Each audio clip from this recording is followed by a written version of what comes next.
les droits télé sont importants. C'est ce que disait Willy tout à l'heure. Il y a une grosse dépendance finalement vis-à-vis des clubs par rapport aux droits télé et les diffuseurs ont une vraie pression aussi par rapport à ça. Bien sûr. Là, une information est tombée aujourd'hui où Canal+ ne payerait Refuserait de peut-être pas. payer les matchs qui Bah restent à oui, jouer. Ouais. mais il faut se mettre un peu à leur place. Ils ont aujourd'hui eu 75% de ce qu'ils ont acheté.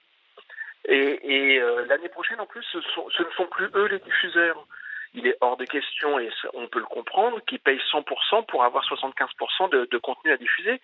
C'est pour ça que, même si pour nous, amateurs de football, des matchs à huis clos, c'est frustrant, pour les diffuseurs, c'est pas nécessairement une mauvaise opération en termes d'audience, parce que les gens qui ne peuvent pas aller au stade, du coup, regardent à la télé, et c'est surtout qu'ils ont un contenu à mettre à l'antenne. Aujourd'hui, sur vos canaux RMC Sport, l'absence de match fait que vous devez tourner en rond avec des contenus qui existent déjà. Donc évidemment que c'est important pour les diffuseurs que les compétitions aillent au bout.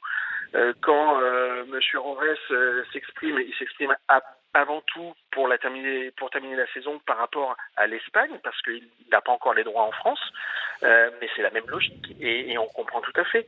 Et donc aujourd'hui, coûte que coûte, les championnats domestiques vont faire en sorte de terminer leur match.